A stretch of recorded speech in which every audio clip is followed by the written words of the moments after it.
Tener una alimentación saludable, hacer ejercicio habitualmente y mantenerse bien informado son el punto de partida para vivir bien. Hoy en Saber Estar Bien hablaremos de la diabetes, un enemigo silencioso. Soy el doctor Oscar Rosero. Bienvenidos a Saber Estar Bien.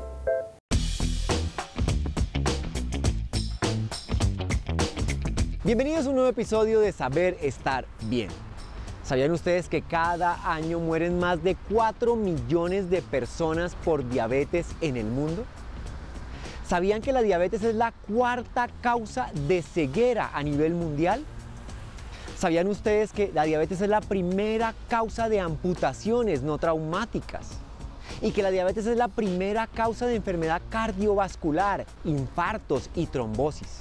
Hoy aquí en Saber Estar Bien hablaremos de diabetes, un enemigo silencioso. Pero, ¿qué es la diabetes? En primer lugar, hay que entender que nuestro cuerpo tiene una glándula muy importante para el metabolismo. Se llama el páncreas. El páncreas produce una hormona. Esa hormona se llama la insulina. La insulina es una hormona fundamental porque es como una llave que permite abrir una cerradura. Esa cerradura en las células permite que ingrese el azúcar, que ingrese la glucosa que estamos ingiriendo. En la diabetes se pueden producir dos condiciones. Una, que nuestro páncreas no produzca insulina. O dos, que nuestro páncreas produzca insulina de muy, pero muy mala calidad. Existen tres tipos importantes de diabetes.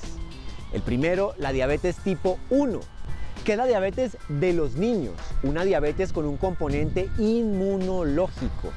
El cuerpo crea defensas o crea anticuerpos que hacen que se bloquee completamente la producción de insulina por el páncreas. Esta diabetes se manifiesta en temprana edad. Es una diabetes que podemos llamar como infantil. El segundo tipo de diabetes es la diabetes tipo 2, la más popular, la que oímos en la calle muy frecuentemente. La diabetes tipo 2 se produce generalmente en adultos y es una diabetes que se ve condicionada por los denominados factores de riesgo: obesidad, sedentarismo, historia familiar. En esta diabetes el páncreas sigue produciendo insulina, pero esa insulina que produce no tiene muy buena calidad, no actúa como debería actuar normalmente. La diabetes tipo 2 es la más frecuente de todas las diabetes, con algo que está ocurriendo en los últimos años, y es que tradicionalmente se hablaba que era una enfermedad de adultos, pero hoy en día estamos viendo diabetes tipo 2 en niños. Por supuesto, una catástrofe. El tercer tipo de diabetes es la conocida como diabetes gestacional. Es la que se produce en la mujer durante el embarazo. Este tipo de diabetes usualmente se resuelve al finalizar el embarazo, pero puede quedar la mujer con problemas en el metabolismo de la glucosa también. No quiero decir que sean los únicos tipos de diabetes, hay otros tipos de diabetes, pero los más frecuentes son estos tres. Hoy nos vamos a concentrar en la diabetes tipo 2, la más frecuente de todas. Como factores predisponentes para este tipo de patología se encuentran la obesidad, el sedentarismo y la historia familiar de diabetes tipo 2. Pero les voy a contar un dato. Hagamos de cuenta que cada uno de estos factores suma un 30%, de tal forma que si tú tienes herencia de diabetes tienes un 30%. Si no te mueves, eres muy sedentario, tienes otro 30%. Y si además de eso tienes sobrepeso o obesidad, tienes el otro 30%. Ya prácticamente tienes el 90% de probabilidades de padecer diabetes tipo 2 cuando tengas más de 40 años. En la diabetes tipo 2 se produce una condición en particular, y es que nuestro páncreas produce insulina, pero esa insulina no funciona bien. Quizás lo que precede a la aparición de la diabetes tipo 2 es una condición que se denomina resistencia a la insulina. Producimos mucha insulina, pero no actúa como tiene que actuar en órganos específicos, como el hígado, como el músculo y como el tejido adiposo. Si nuestro músculo no puede captar adecuadamente la glucosa, pues obviamente se va a quedar circulando en la sangre. Lo mismo pasa con el hígado y el tejido adiposo cambia su conformación y aumenta la producción de ácidos grasos libres, que no son buenos para nuestra salud cardiovascular. Cuando tenemos demasiada azúcar en la sangre, tenemos que imaginarnos que el azúcar es como un corrosivo en una tubería. Entonces imagínense ustedes una tubería que está bien, pero que está sometida al estrés de un corrosivo. Se va dañando, se van dañando las paredes. Es por eso que de las complicaciones más frecuentes de la diabetes está la enfermedad cardiovascular y la obstrucción arterial. El exceso de azúcar es un corrosivo para nuestras arterias. Si nuestro páncreas tiene que producir mucha insulina, pues porque la que produce no funciona de la manera correcta, con el tiempo él va a fallar. Cuando tú tienes un motor trabajando a doble máquina durante mucho tiempo, pues ese motor que iba a durar 100.000 kilómetros ya no va a durar 100.000 kilómetros, solamente va a durar 50.000 porque lo tienes trabajando forzado. Eso mismo pasa con tu páncreas. Si tienes una dieta altísima en azúcares, altísima en harinas refinadas, tu páncreas tiene que producir más insulina, pero esa capacidad de producción se ve superada. Se produce insulina de mala calidad, el páncreas trabaja demasiado, forzado, está tratando de hacerlo mejor. Ya tu páncreas no va a vivir bien por 100 años, va a vivir bien por 40 años. Es por eso que la edad de aparición más frecuente de la diabetes tipo 2 está entre los 40 y los 50 años. Un pobre páncreas cansado, fatigado de tener que producir tanta insulina. A continuación les contaré los síntomas cardinales de la diabetes mellitus. En primer lugar, poliuria, eso quiere decir orinadera frecuente, ganas de ir al baño a hacer chichi con mucha frecuencia. El segundo, polifagia o muchísima hambre. Y el tercero, polidipsia o una sed intensísima. Las personas con diabetes tipo 2 que experimentan estos síntomas, muchas ganas de ir al baño a hacer chichi, muchísima hambre y muchísima sed, lo que está indicando el cuerpo es que tiene los niveles de azúcar muy altos y trata de compensar. Pero ojo, no podemos llegar a ese nivel. Y aquí viene un dato importante. Más del 50% de los pacientes que tienen diabetes mellitus tipo 2 desconocen que la tienen porque no han llegado a la severidad de esos síntomas. Unos síntomas que podemos tener antes de que aparezcan estos, que son los característicos, pueden ser cansancio permanente, decaimiento, visión borrosa, hormigueo o adormecimiento en los pies o en las manos, dolores de cabeza frecuentes. Estos síntomas pueden aparecer muchísimo antes que los otros síntomas ya de severidad. ¿Cómo se hace el diagnóstico de la diabetes mellitus tipo 2? Importante, si tenemos estos síntomas, poliuria, polidipsia, polifagia, orinadera, mucha hambre, mucha sed, pues hay que consultar urgentemente al médico. Pero atención, si tenemos factores de riesgo para diabetes como obesidad, sedentarismo e historia familiar, vale la pena hablar con el médico para que nos pida exámenes de diagnóstico. ¿Cuáles son esos exámenes?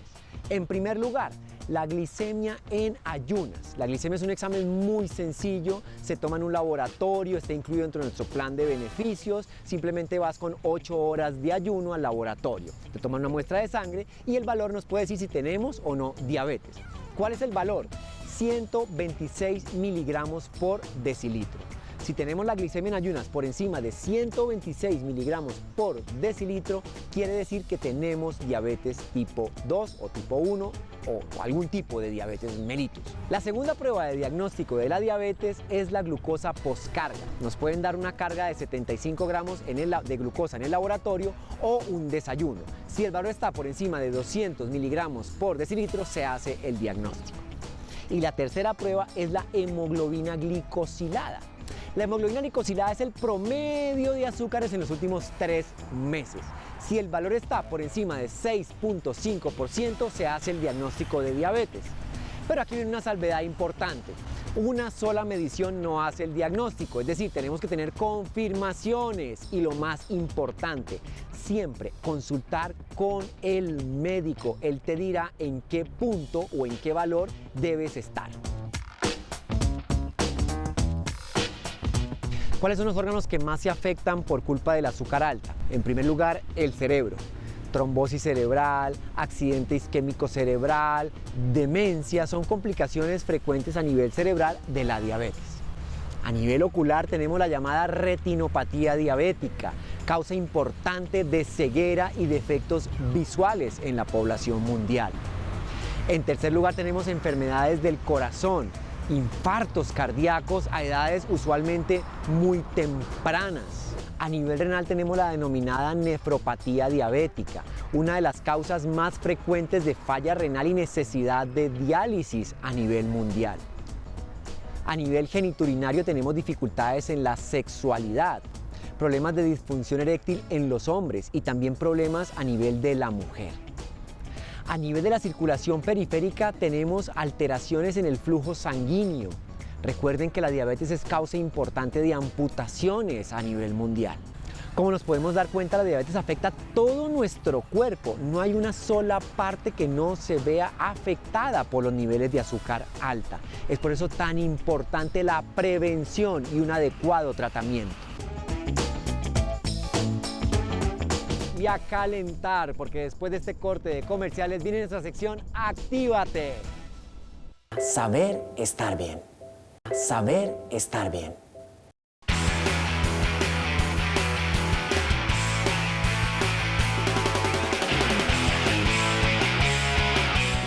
Y continuamos aquí en Saber Estar Bien hablando de diabetes. Tenemos una invitada fenomenal, la doctora Ingrid Stephen. La doctora Ingrid es endocrinóloga, miembro de la Asociación Colombiana de Endocrinología y trabaja actualmente en el Hospital San Ignacio. Doctora Ingrid, bienvenida.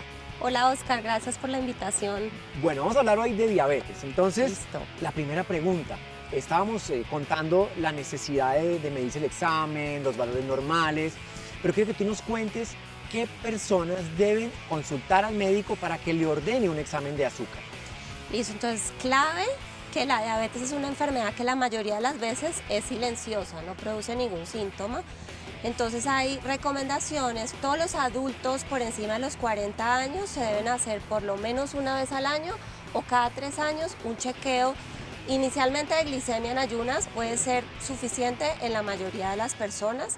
Podemos hacer otros exámenes adicionales, una poscarga o también una hemoglobina glicosilada, pero un examen general que es económico, que es fácil de tomar y que nos detecta la mayoría de los diabéticos es una glicemia en ayunas. Entonces tenemos un primer factor que es la edad, ¿no es cierto? Recuérdenos la edad, ¿a partir de qué edad hay 40 años. De 40 para arriba, independientemente, hombre, mujer, delgado, con sobrepeso, no importa, a partir de los 40. Sí, pero hay unos pacientes o unas personas que pueden tener mayor riesgo y estamos además empezando a ver diabetes en gente cada vez más joven, que son pacientes que tengan sobrepeso o que tengan obesidad por índice de masa corporal, pero también obesidad abdominal, de cintura. Mujeres, por ejemplo, que hayan tenido historia de diabetes gestacional. Clave, o sea, la diabetes gestacional incrementa muchísimo el riesgo de tener diabetes. Diabetes tipo 2 después del embarazo. Entonces, diabetes gestacional. ¿Quién más?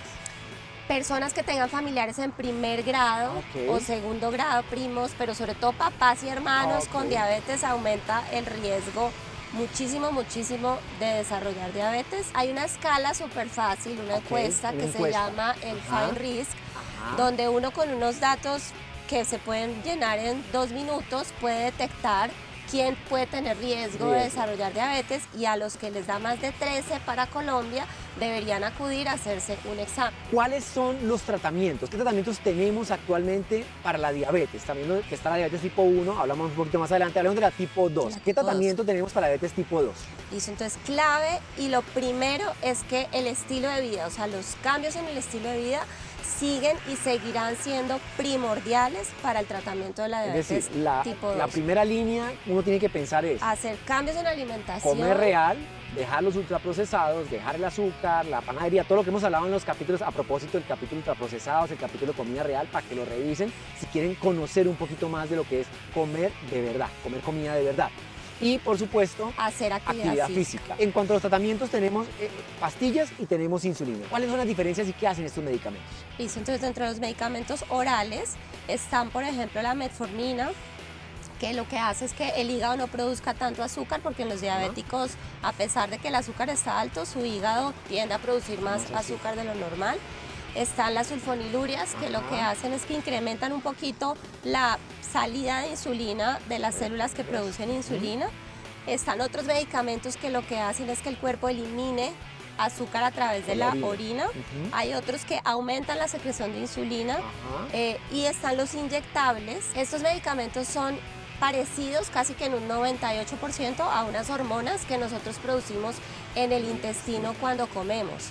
Y la liberación de estas hormonas genera aumento de la secreción o de la producción de insulina, pero además tienen otros efectos a nivel de nuestro cerebro, disminuyendo el apetito, haciendo que el vaciamiento de la comida en el intestino sea más lento. Entonces, por estos mecanismos bajan la glicemia, azúcar, pueden bajar un poquito de peso. Puede generar una pérdida de peso. El tema con la insulina es la hipoglicemia. Es a lo que le tenemos que tener miedo realmente. De resto, la insulina realmente no porque yo he escuchado genera... que la insulina deja ciego, que la insulina enferma, que la insulina en los riñones. Eso es mentira. Eso es mentira. Mentira. Es el tratamiento necesario. Lo que daña es la enfermedad, como hablamos anteriormente. Y la diabetes es una enfermedad progresiva donde la producción de insulina cada vez es más baja. Hay muchos pacientes que van a necesitar insulina en algún momento de la historia natural de su enfermedad. La diabetes hoy en día no se llama cura, pero se llama remisión.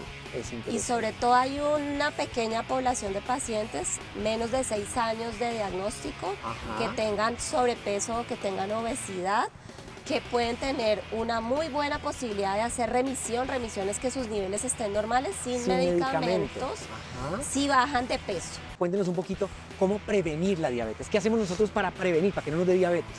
Ejercicio de 150 minutos a la semana mínimo, de ahí es de donde salen 30 minutos los todos los famosos días. 150 minutos a la semana. Aumento de la fibra, que es lo que tú dices, Sí, comida real, 5 porciones de frutas frijolitos, frutas, vegetales, ¿sí? 100% comida no Enfocados procesada. en ojalá que bajaran peso. Un poquito de peso, Un poquito de peso. Y disminuir la grasa, sobre todo la grasa trans y la grasa saturada. Exacto. Doctora, ¿cómo la encuentran en redes? @endocrino Stephens. Muchísimas gracias, doctora, y no se muevan porque viene más aquí en Saber Estar Bien.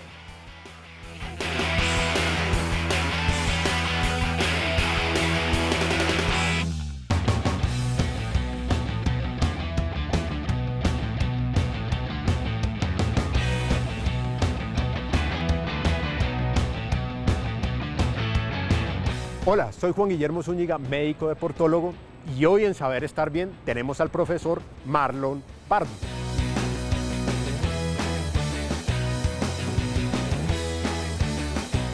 Vamos a iniciar con unos ejercicios que se llaman zancadas para el fortalecimiento de tus miembros inferiores.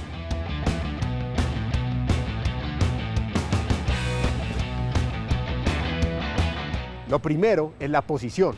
Es muy importante tener en cuenta. Vamos a realizar precisamente una zancada hacia la parte posterior. Estas son zancadas estáticas. Debemos tener en cuenta que la espalda siempre debe estar recta. Podemos llevar los brazos a la región anterior del pecho y siempre podemos hacer una pausa al bajar.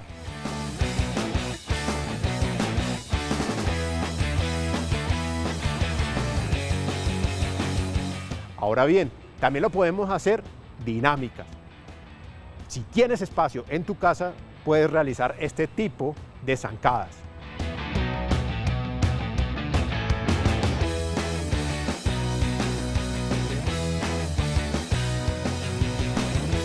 Siempre, acuérdense, espalda recta. Es una de las cosas más importantes, y la respiración.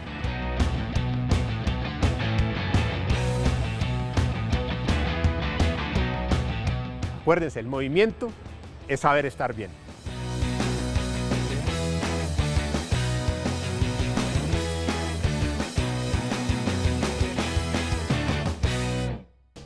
No se muevan porque después de comerciales venimos con una receta deliciosísima, apta para personas con diabetes. Saber estar bien. a Saber Estar Bien.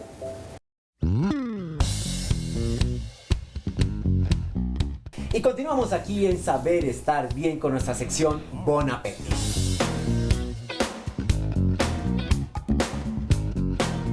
El chef favorito de nuestro programa, el chef Mauricio Nichols. Bienvenido. Gracias. Chef, cuéntenos un poquito qué vamos a preparar hoy. Bueno, hoy vamos a hacer una receta que a mí me encanta, no solamente por su sabor y pues por una historia que tengo con esta receta, pero carpaccio de remolacha. Carpaccio. ¿Qué es el carpaccio, chef? Bueno, el carpaccio es un corte muy delgado, normalmente empezó con un corte muy delgado de carne, pero vamos a tener carpaccio de remolacha, de zucchini, de berenjena, Cualquier vegetal. cualquier o vegetal producto que cortado yo haga. muy fino. Vamos a poner por acá los ingredientes. Sí. En primer lugar, Remolacha. remolacha. ¿Para cuántos más o menos? Uy, ¿Esto sirve como entrada? No, esto o- alcanza, bueno, ahí yo creo que tenemos 4 o 5 remolachas, podemos hacer creo que 10 carpachos. ¿Qué más vamos a acompañar ahí? Naranja. Naranja. ¿Qué vamos a hacer con la naranja, chef? Vamos a cortar una naranja en suprema. Y bueno, ahora les voy a mostrar que es como un corte muy técnico gastronómico, Ok. pero ya van a ver. Vamos a aprender a sí. hacer supremo Sí, de suprema, naranja. sí. Excelente. Queso de cabra. Wow, quesito de cabra. El queso de cabra es un muy buen alimento, es proteína de muy buena calidad, con una ventaja para los que son intolerantes a la lactosa y es que tiene prácticamente nada de lactosa, entonces va a ser muy bien tolerado. No tengo queso de cabra, no se preocupen. El queso costeño Ah, sí, claro. es salado. Es salado. Entonces le da una similitud, no igual. Ok. ¿Sí? Cuando hablamos de cocina es parecido, pero podemos usar un queso costeño. Y voy a hacer una vinagreta básica. Hoy les voy a enseñar a hacer una vinagreta básica, vinagre, un buen vinagre, ¿sí? O el vinagre que tengan en la casa. El vinagre que tengamos por ahí. Y un aceite olivas que no de puede oliva. faltar nunca. Sal y pimienta. Pimienta. Básico. Excelente. Y voy a sacar cortes muy delgados. Mira esto, sencillamente lo ponemos en el plato. Esto sería lo más ideal, entre más delgado, lo que más delgado que puedan, mejor todavía. Incluso estoy aquí incursionando y mirando cuáles son los más delgados, los más gruesos. Los otros podemos hacer sopa, bueno, para ensalada, Al horno, así igual, crudo, para al horno. ensalada crudo. Al horno queda increíble, al horno queda totalmente crujiente y hacemos unos chips de remolacha, ¿sí? Yo quiero sacar otros, quiero incursionar en sacar unos más delgados todavía. El olor es totalmente, el color también, Oye, ¿no? ese color. Siempre recuerden el código de colores de los vegetales y de las frutas. Tenemos una naranja Tanyelo, bueno, esta la recomiendo porque se saca muy bien la naranja vivo. Tengo por acá un platico. Este juguito que va a botar la naranja, no lo vamos a botar, ¿de acuerdo? Ok. ¿Listo? Entonces, ¿qué voy a hacer? Voy a pelar una naranja. ¿Listo? Voy a pelar mi naranja.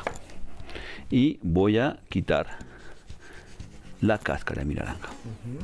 ¿De acuerdo?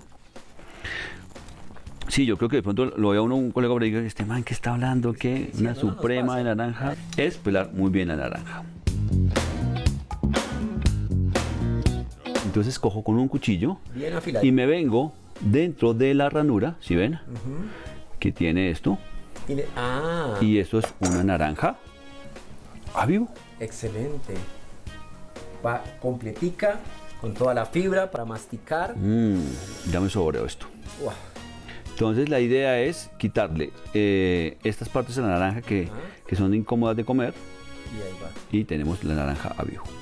Vean esto, es preciosa. Cuando vayan a hacer esto, tengan cuidado, un cuchillo muy filudo. Bien afilado, pero con ¿Listo? cuidado. por Con supuesto. cuidado, no se preocupen. Y este juguito no lo vayan a botar, por favor. Eso sirve para una vinagreta. Este juguito lo va a poner encima, siempre con mucho cuidado. Entonces me va a sobrar toda la fibra de la naranja, que es esta parte, Ajá. que la voy a, después voy a escurrir porque me va a servir, ¿sí? Para mi vinagreta. Igual le voy a poner aceite de oliva, voy a poner un vinagre, pero yo quiero esto. Ay, miren esto. Juguito de naranja para la vinagreta. Excelente. ¿Listo? No se pierde nada. Nada. No quiero perder este juguito de naranja. Voy con aceite de oliva. ¿De acuerdo? Voy a poner entonces sal. Yo tengo sal gruesa y voy a poner pimienta. Entonces, bien importante, antes de poner, primero voy a poner el vinagre. Primero el vinagre. ¿Sí? Ajá. Y después el aceite. Ok. Porque la sal se diluye mejor en el vinagre, Ok. ¿sí? Y la pimienta que cuando le pongo el aceite, ¿de acuerdo? Entonces, Por lo va. que se emulsiona. Zumito de naranja, Ajá. pimienta recién molida y sal. Yo tengo acá pimienta y lo que hago es que tengo esto que se llama mortero y voy a siempre a picar o moler en el momento. Esto también, si se compra la pimienta, cómprenla recién molida, es mucho más chévere. Y yo lo que hago es que, si necesito mucho, en la licuadora puede estar bien, no hay ningún problema. No tanto miedo a la sal. Puede ser sal de cualquier tipo, recuérdenlo, no importa. Y ahora viene vinagre para Vinagre.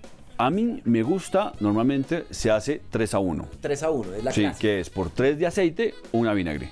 Yo tengo un poquito de jugo de naranja ahí, ¿no es cierto? Ajá. Entonces voy a poner una cucharada de vinagre.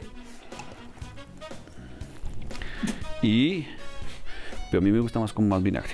Entonces voy a hacer 2-3. Ok, fíjense que ustedes que se puede modificar al gusto también, ¿no? Y lo mezclas ahí, mézclalo ahí. Perfecto. Mézclalo con el globo ahí. Entonces ahí la sal sí se va a diluir mucho más fácil, Claro. que cuando pongo el aceite.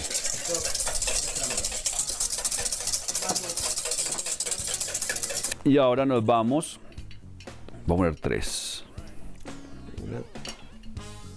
2 y 3. Tenemos 2 cucharadas de vinagre, 3 cucharadas de aceite de olivas, el zumo de limón y sal y pimienta.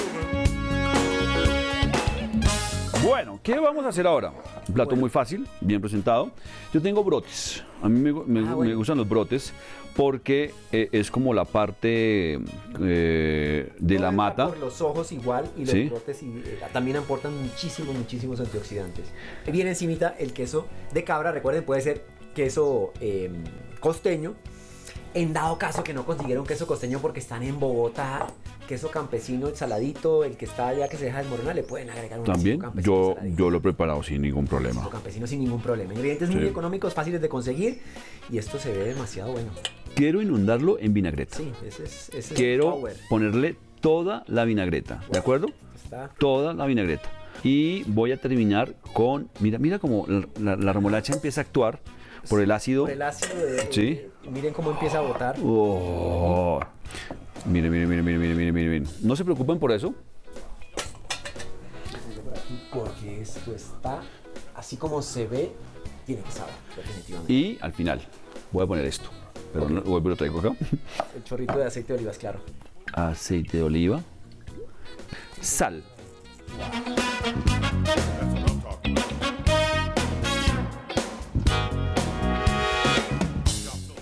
Y bueno, tenemos esta espectacular receta.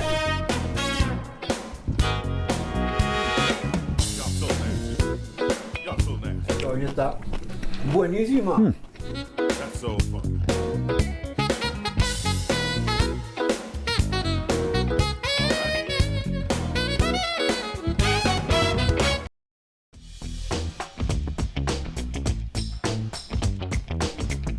Hoy en Saber Estar Bien aprendimos sobre la diabetes, una enfermedad silenciosa. Conocimos sus síntomas, sus criterios diagnósticos, los factores de riesgo, cómo prevenir esta enfermedad. Aprendimos algo sobre sus tratamientos. Hicimos una receta deliciosísima, totalmente apta para personas con diabetes. Y en nuestra sección Actívate tuvimos una rutina para que todos nos movamos. Hasta aquí nuestro episodio de hoy. Nos vemos en un próximo episodio de Saber Estar Bien de Red Más. Tener una alimentación saludable, hacer ejercicio habitualmente y mantenerse bien informado son el punto de partida para vivir bien. Saber estar bien.